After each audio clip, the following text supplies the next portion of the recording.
Alrighty. Step 4. Let's get into it. Now I want you to strap in because I have a lot to say on this topic as I'm coming in with 20 years of actual fitness coaching experience. And there are a lot of misconceptions, a lot of misunderstanding around exercise as it relates to weight loss. So I want to take time to really to dive into it, to give you a better understanding and hopefully to put your mind at ease so that you're actually excited about approaching fitness as opposed to feeling very unsure about it.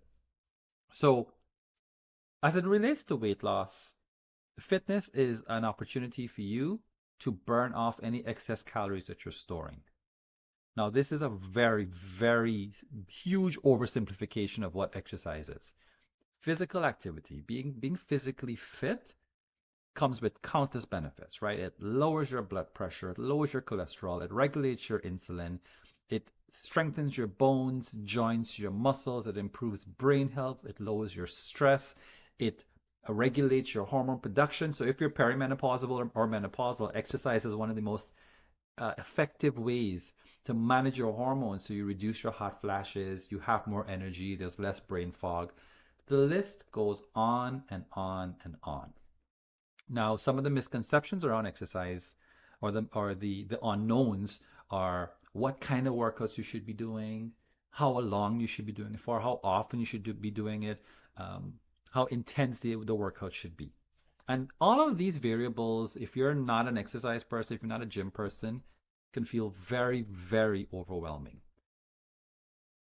But here's the great news. You don't have to figure all of that out at once. You don't have to have a perfect start. Remember, an average start or a bad start is better than no start. And so you don't, especially in the first few months, you don't need to worry about intensity and what kind of workouts. The most important thing for you to start is to just move. Just start moving because right away you're going to have some benefits right there. If you're going from doing absolutely nothing at all to moving, you're already burning more calories than you were before. And just a little aside, if you're not aware, the weight loss formula is very, very simple. You need to be in a calorie deficit, meaning you need to burn more calories than you're taking in. So for example, if you were to track your calories for a week and you realize that you were taking in 2,000 calories a day, if you reduce your caloric intake by 3 to 500 calories a day, that would put you in a calorie deficit. And over time, you would lose weight because you're taking in more than you're taking in less, sorry, than you're putting out. Exercise is an opportunity for you to increase the extra calories that you're burning. So not only would you be taking in less calories through food, you'll be burning more calories through activity, which speeds up weight loss. So if weight loss is your goal, that's a very, very simple way of looking at it. Now, how do you start? Starting can be anything. Easy ways to move. So if you are not doing anything at all, the best thing to do is to ramp up. Another misconception about exercise is that if it doesn't feel hard, then it's not working. That's not true. And especially if you're over 40, it is not a great start for you to go pick up an intermediate workout program full of weights and high reps and high sets and a lot of volume. Because the next day or 2 or 3 days after that, or for that entire week after the workout, you're going to be sore. And that's not what you want. If you like the feeling of being sore, sure, you can go all in all at once. But if you prefer to just feel more refreshed, get a good sweat, feel your joints get a little bit looser, feel the muscles tense up and you can feel your physique, then just dipping your toe and starting off with very easy things. I personally prescribe refreshing workouts or energizing workouts as opposed to workouts that beat you up and make you feel sore for days. If you're not in the workout mindset at all, going for a 10-minute walk after meals, for example, is a good way to start. The Chinese do this a lot. In Asian cultures, sorry, not just Chinese, in Asian cultures, they go for a walk immediately after their big meals and they try to get at least 1,000 steps in because it helps with digestion, it helps with the body's breaking down and processing of insulin as it's released after you eat a meal. So going for a walk after a meal. Or Exercise snacks. Basically, if you don't have time or you haven't made the time yet, because we spoke about time management, if you haven't made the time yet to have a dedicated workout period, you can set an alarm on your phone, do a minute of squats, lunges, push-ups, do some stretches, and just take a minute here and there throughout the day to get some movement in. And then taking calls while you're walking, right? So you can move while you're still getting stuff done, or stretching before bed. So if you look at these suggestions, it has nothing to do with lifting weights or going for runs or taking classes. It's just going from doing absolutely nothing to doing something. And here's the magic of that. As you slowly ramp up your physical activity, your body, which is its own thinking, breathing organism, your body is its own being. A lot of us don't know that. It will begin to tell you that it wants more. If you'll notice, if you've ever done it before, you'll notice if you will go for a few walks in the first week, by the second or third day, you have more energy, you're less tired, and you actually want to go further. Like the body craves activity. So all you need to do is expose it to a little bit of activity, and it will tell you that you want more. And then suddenly you're going to naturally start looking for ways to be more active. So it's really about putting yourself in position to let that momentum kick in. Now, if you are thinking about getting into the gym and doing structured workouts, start with 3 workouts per week, 15 to 20 minutes. I would go more towards 20 to 30 minutes. 15 minutes.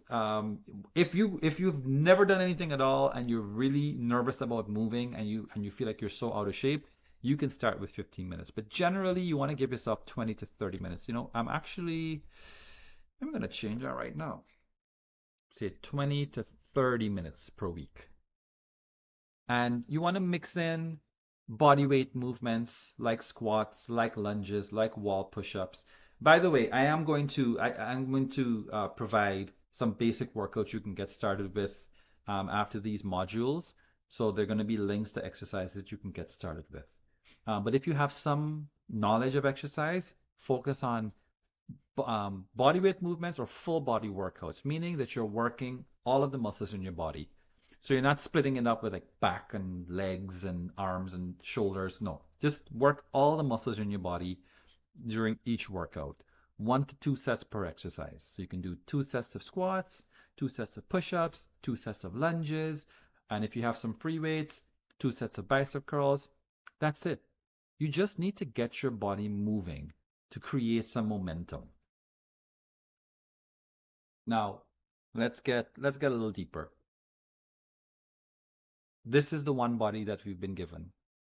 This is the one body that we've been entrusted with. And when it comes to moving, I really, really sympathize and I empathize being in my 40s and having a family and having all these responsibilities. And what happens is when we were younger, it was easy for us to maintain a healthy body weight, for us to be fit because we just moved so much more. We lived our lives. We didn't like think about going to gym. We went out, we danced, we played, we had fun, we had hobbies. And then over time, the responsibilities kept growing and growing, and then we just stopped moving as much as we did. And then, of course, technology makes it such that things are so convenient, right? So we can order food, we don't have to move as much. But you really want to think about exercise in terms of adult playtime. Because one of the things that exercise does, one of the things that being physically active does for us, and we can see it when we watch our kids play, is that it releases endorphins. And endorphins are actually known as your feel-good hormones. And those feel-good hormones are important because especially if you deal with any amount of depression or anxiety, you can actually stimulate the production of hormones in your body that make you feel better. And that's what moving does. It makes you feel better. And don't look at exercise as this chore. Look at it as playtime. And the reason, even as I labeled this, as I titled this lecture, "Start Moving," I didn't say start exercise.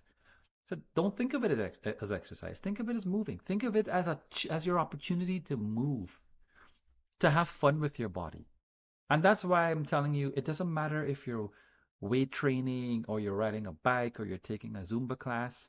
Now, when you're talking in terms of optimal health, like what do you need to do to have to prevent injury and to prevent falls and fractures as you get older and to feel strong and go up and down stairs and move heavy objects as you age, yeah, you do want to lift some weights. You do want to have a lifestyle where you're lifting loads and keeping your muscles tense and strong. But for just general health, just to feel good, to not feel stiff, to feel fluid, you just want to move. And never, never forget that it is a blessing to be able to move. I have a client right now. Um, she, 12 years ago, had a stroke, a severe stroke, where she lost the entire functioning of the right side of her body. And we started working together about 3 years ago. This lady was a doctor. She was a practicing doctor, very active, very energetic. And then this stroke happened, and she was not even in her 50s yet, if I'm remembering correctly. She was in her late 40s. And for 12 years, she couldn't move her right arm, she couldn't move her right leg, nothing.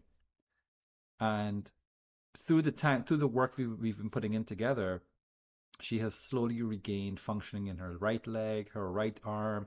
She's building her strength back. I use her as an example for you because what the things we take for granted, like we don't even recognize how many abilities we're taking for granted because it's just there. And when it gets taken away from us. So for this lady in particular, one of the things she loved to do was go for walks. But for the last 12 years, she had to rely on other people to help her to go for a walk. And many times she wouldn't go for a walk because her strength's not there again. So if you have the ability to get up and go for a walk or go for a hike or take a class, please do not take these abilities for granted because they can be taken away from you. And I see her every week. And every time I see her, I'm always humbled, and it's always a very sobering reminder not to take our abilities for granted because her goals now are to be able to stand on her right leg without support from the left or walk up and down the stairs without holding the rails or taking 2 minutes to go up the stairs. We don't ever want to be in that position. So while we have these opportunities in front of us, while we have our bodies that we can still move it. This is your time to play. As we get older, we are we don't really care about how long we live. We care about the quality of life that we have. And if we want to have a high quality of life in our 60s and 70s and 80s, God willing, we need to be doing the work now. We need to move now. When you exercise, when you work your body, you're keeping your bones strong, you're keeping your tendons and ligaments strong, you're keeping your brain sharp, you're keeping your muscles toned. You're lowering the likelihood that you're going to fall and break your hip or break or fracture a bone. You are lowering your chances of getting type 2 diabetes. You're lowering your blood pressure. You're increasing your good cholesterol while decreasing your bad cholesterol. The benefits are just endless. So, and this is a gift we've been given. You don't have to go and take a pill. You don't have to do it. You just have to move. So you really, really want to embrace this opportunity that you have to move because and the beautiful thing is, as I mentioned before, your body is its own thinking organism. And just by giving it a little start, just by putting yourself out there a little bit, your body will do wonderful things for you. And the crazy part is your body wants to be fit. It wants to be healthy. And all you need to do is put it in the situation, put it in the environment for which it can succeed, and you will succeed. So you this is a weight loss module, but we got to think bigger than that. We have to think real past like calories in, calories out, how many calories am I burning by exercise? No. You have a body that you can use that can hop, jump, skip, run, play, play with your children, play with your grandchildren, have fun with your partner, go on vacation and walk up and down the hill. There's so many opportunities waiting for you, but you've got to put yourself in the situation to succeed. So take my word seriously. Start moving. Very, very simple movements. Start with walks. And the most important thing is to just be consistent. Be consistent. Set goals for yourself that you and be a person of your word. If you say that you're going to do something and you schedule something in your calendar, be the person who follows through on it, not the person who flakes. Be a person of integrity. You got this. Let's start moving. I'll see you on the next lecture.